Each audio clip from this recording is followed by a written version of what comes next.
일본에서는 차기 총재와 총리로 스가 요시히데가 거의 확정이 되었습니다. 욕심이 없는 듯한 친근한 이미지의 71세 관방장관이 갑자기 차기 총리로 된 것에 대해 놀라는 사람들이 많습니다. 그러나 평소 아베의 괴벨스라는 별명을 가진 스가답게 은밀하게 만남을 가지고 있었다는 사실이 드러났습니다. 일본 주간지 주간신조는 9월 10일자 발행호에서 속보, 특집 기사 이름으로 스가 요시히데의 은밀한 총리 취임 작전, 요코하마의 돈에 접근하고 아소다로와 교섭했다는 기사를 실었습니다. 스가의 본색을 그대로 드러낸 내용인데 자세히 확인해봤습니다. 아베의 괴벨스라는 별명을 가지고 있는 스가 요시히데의 꼼수가 본격적으로 작동을 하고 있다는 거죠. 이미 스가 요시히데는 지난 2012년 아베가 총재 선거에 나서지 않기로 내심 결정을 내렸을 때 몇 시간 동안 설득을 하면서 지금 당장 일어나야 한다 라고 고함을 친 것으로 유명합니다. 물론 그 후 8년 동안 관방장관을 하면서 아베의 충복으로 역할을 했고요. 일본에서는 정치를 하려면 3반이 있어야 한다고 합니다. 반으로 끝나는 일본어 3가지, 기반, 간판, 가방을 뜻하는데요. 즉 출신 배경을 뜻하는 기반, 학력과 외모를 뜻하는 간판, 정치 자금을 보관하는 가방이 있어야 한다는 것입니다. 이 모든 것이 없는 스가 요시히데는 괴벨스 같은 충북 역할로 정치 생명을 유지하고 있다고 평가를 받고 있습니다. 결국 스가는 세코 산업상 이마이 보좌관과 함께 한국에 대한 경제 보복을 주도했고 안중근은 범죄자이다, 일본에 전범은 없다 라는 막말로 수시로 혐한 발언을 내뱉는 기회주의자 정치인입니다. 이런 스가 요시히데가 지난 24일 요코하마의 돈줄이라고 불리는 인물인 후지키 유키오를 몰래 만난 것으로 드러났습니다. 원래 스가 요시히데는 후지키 유키오와 지역구의 후원자로서 깊은 관계를 유지했습니다. 그런데 3년 전부터 아베 정부가 강력하게 추진하고 있던 요코하마시의 카지노 리조트를 유치하는 목표를 세우고부터 관계가 멀어지기 시작했습니다. 최근 3년 동안 왕래가 없었던 두 사람이 스가 요시히데의 요청으로 갑자기 만나게 된 것입니다. 후지키 유키오는 평생을 요코하마시에서 하역회사를 경영하고 최근 요코하마항 리조트 협회를 설립해 회장에 취임한 인물입니다. 요코하마항은 협회회사 244개사가 참가한 사단 법인인데 요코하마항 재개발과 관광시설을 만드는 것을 목표로 하고 카지노 리조트는 절대 반대한다는 뜻을 가지고 있습니다. 후지키 유키오는 카지노는 자본주의 종말을 보여주는 사업이라고 비판하면서 땀 흘려 일을 하고 쉴 수 있는 경제 운명 공동체를 만들어야 한다고 주장하고 있습니다. 아베노믹스도 통계 조작으로 주가만 상승했을 뿐이고 서민들의 소득은 줄어드는 국가적인 사기라고 비판하기도 합니다. 카지노도 마찬가지로 정상적인 경제 활동이나 서민들의 삶과는 거리가 먼 국제적인 사기라고 혹평합니다. 왜 이 시점에 스가 요시히데가 총재 선거를 앞두고 급히 후지키 유키오를 만났는지 자세한 대화 내용은 알려지지 않았습니다. 그러나 일본 언론과 정계에서는 스가 요시히데가 향후 정국을 대비해서 뭔가 밑바탕을 튼튼히 해야 할 필요가 생겼기 때문이라고 판단하고 있습니다. 스가 요시히데는 정치 자금을 보관하는 가방을 든든하게 마련하기 위해 후지키 유키오와 손을 부랴부랴 잡은 것입니다. 그리고 스가 요시히데는 아소다로를 따로 만나서 금융 이권에 대한 제안을 한 것으로 밝혀졌습니다. 스가와 아소는 도쿄에 금융센터를 유치하는 것을 저지하는 공동 목표를 가지고 있습니다. 스가 요시히데는 아소다로에게 후쿠오카에 금융센터를 설립하는 것으로 강력하게 지지하겠다라고 약속한 것으로 알려지고 있습니다. 아소다로에게 큰 선물을 주고 자신에 대한 지지를 받아낸 것입니다. 아소다로는 후쿠오카 현의 지역구에서 1979년 35회 총선부터 중의원에 당선되었습니다. 1983년 37회에 낙선한 것을 제외하고는 지금까지 근 40년간 국회의원을 한 평생 정치인이나 마찬가지입니다.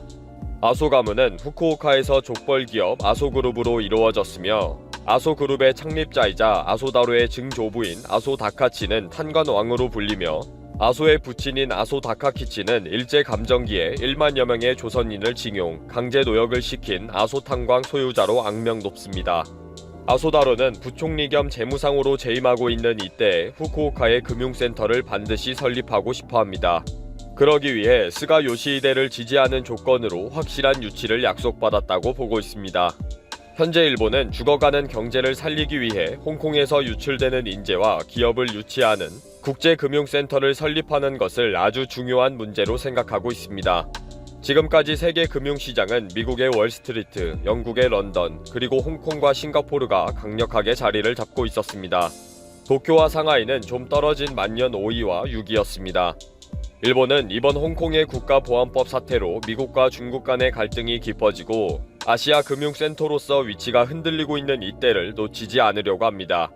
현재는 홍콩에 본사를 둔 홍콩 여교의 모회사를 가진 기업의 수는 9,040개이고 일본의 외국 기업의 수는 3,287개인데 이를 일거에 뒤집을 수 있는 천재일우의 기회라고 보고 있습니다. 그래서 지금 일본은 법인세 인하 등 금융 환경을 시급히 변화시키기 위한 법적인 조치와 자원을 집중 투자하고 있습니다. 그런데 코이케 도쿄 도지사는 당연히 도쿄에 금융센터를 유치하는 것으로 결정을 내리고 강력하게 밀어붙였지만 스가 요시히데는 오사카와 후쿠오카를 밀어붙이고 있는 것으로 확인이 되었습니다.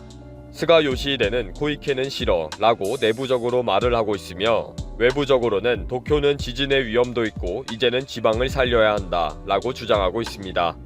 그런데 오사카는 2025년 세계 박람회가 열릴 예정이기 때문에 이해가 되지만 후쿠오카는 너무 뜬금없다 라는 여론이 많습니다. 게다가 오사카는 카지노 리조트 정치 스캔들과 C19 사태 때문에 카지노 리조트의 유치 자체가 어려워지고 있는 상황입니다. 그렇다면 2025년 세계 박람회를 성공시키려면 세계 금융센터라도 오사카에 반드시 유치해야 한다는 명분이 있습니다. 그런데 후쿠오카는 완전히 새로 건설해야 하는 정말 지방이다 라는 것 외에는 아무런 장점이 없는데도 스가 요시히데는 갑자기 후쿠오카를 언급하고 있다는 것입니다. 결국 그동안 소득세 문제로 관계가 소원했던 아소다로를 의식한 것이 아닌가 하는 소문이 나게 된 이유입니다. 이 기사에서는 스가 요시히데가 갑자기 아소다로를 만난 것은 세계 금융센터를 후쿠오카에 유치하는 것을 약속하고 이번 총재 선거에 자신을 확고하게 지지해 줄 것을 부탁한 것이 아닐까 의심하고 있습니다. 또 아소다로도 스가에게 그 확답을 받았을 것이라는 거죠. 다카시마 소이치로 후쿠오카 시장도 이런 분위기를 이미 전달받았는지 갑자기 9월 1일 기자회견을 합니다. 정부가 새로운 국제금융 거점 후보지로 후쿠오카현을 중심으로 한다는 말이 있다. 선두에 나서서 세일즈를 할 것이다. 지금까지 후쿠오카는 낡은 건물의 재건축이 활발히 진행되고 있는데 한꺼번에 보안과 통신 환경을 갖춘 새로운 도시가 될 수 있는 완벽한 타이밍이다. 이 기회를 놓치지 않기 위해 노력을 할 것이다. 라는 내용입니다. 왠지 모르게 아소다로와 짜고 치는 듯한 느낌이 들지 않으시나요? 아소다로는 지난 홍콩 사태 이후 기자회견 때마다 이제 아시아 금융센터는 도쿄가 될 것이다 라면서 추진 상황과 목표에 대해 브리핑해왔습니다. 이제 바지 사장 스가 요시히데를 내세워서 금융센터를 후쿠오카에 유치하는 목표를 이루려고 합니다. 아소다로에게는 실제 홍콩의 아시아 금융센터 역할이 일본으로 넘어올 것인지는 중요하지 않을 수도 있습니다.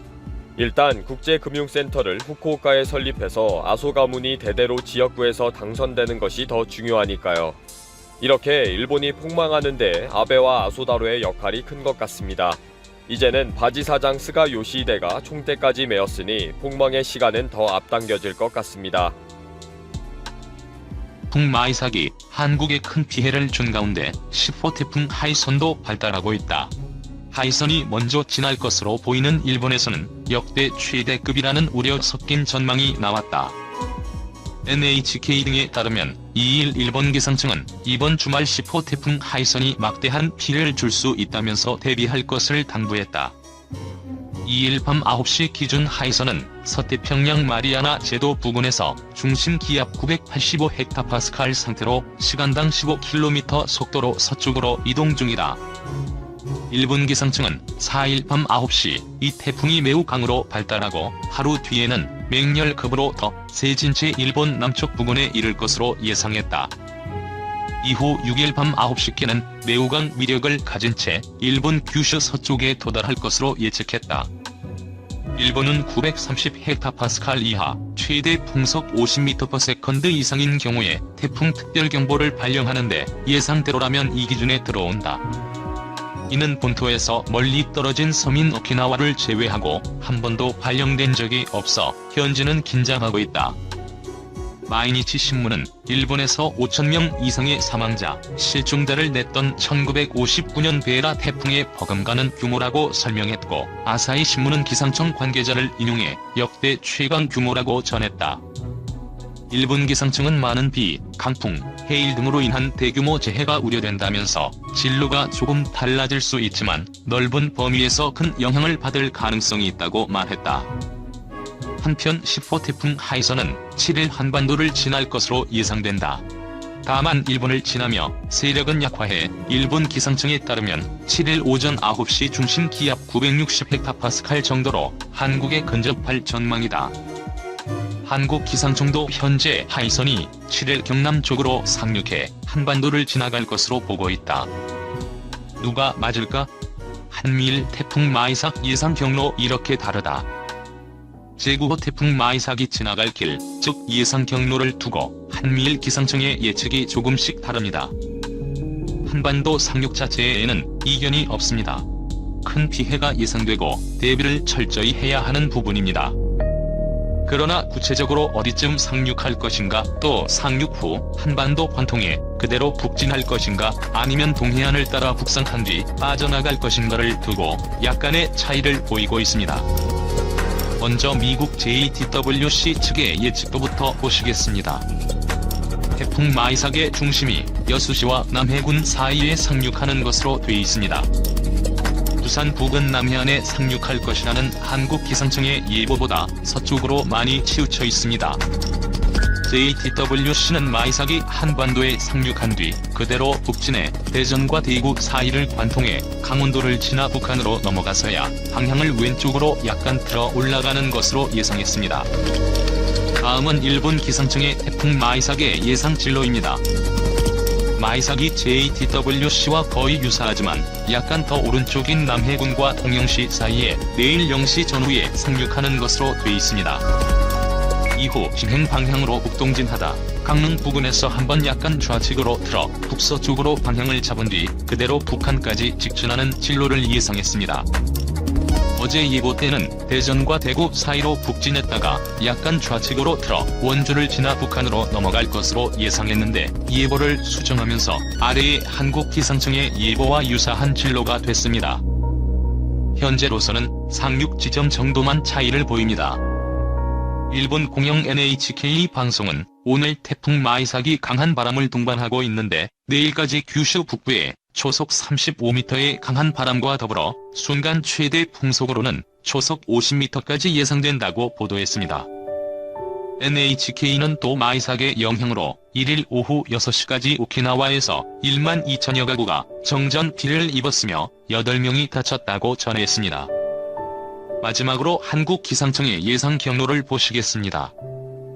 기상청은 마이삭이 오늘 저녁 제주도 동쪽 해상을 지나 내일 새벽 부산 인근 경남 남해안에 상륙할 것으로 예상했습니다. 한미일 3국 가운데 가장 한반도 오른쪽에 상륙할 것으로 본 것입니다. 마이삭은 상륙 이후 부산과 울산, 경주 등 영남 지역 도시들을 관통한 뒤 동해안을 따라 북상할 것으로 기상청은 내다봤습니다. 기상청의 예보도 시시각각의 상황에 따라서 조금씩 변화되고 있습니다. 애초 영남 관통 후 동해로 빠져나갈 것으로 예상했다가 오늘 아침 7시 이 예보를 보면 상륙 후 조금 좌측으로 틀어 태풍 중심이 강릉까지 관통해 북상한 뒤에 동해로 빠져나갔다가 북한 청진 쪽으로 다시 상륙할 것으로 기상청은 전망했습니다. 앞서 언급한 대로 일본 기상청과 상륙 지점만 다르고 이후 경로는 유사해진 것입니다. 기상청은 어제 브리핑에서 마이삭의 예상 이동 경로는 역대 2위의 재산 피해를 낳은 2003년 태풍 매미와 가장 비슷할 것이라고 밝혔는데 마이삭 상륙 지점은 매미보다는 다소 동쪽이 될 것으로 보입니다. KBS 재난방송센터의 신방실 기자는 마이삭 동쪽에 고기압이 가로막고 있고 북서쪽에서 내려오는 상층 저기압과 태풍이 서로 끌어당기면서 태풍의 방향을 북쪽으로 향하게 하고 있다고 분석했습니다. 이 때문에 수도권을 포함해 전국에 강한 비바람이 예상된다며 각별한 주의를 당부했습니다. 돌고래 무덤된 모리셔스, 일본의 360억 배상 요구.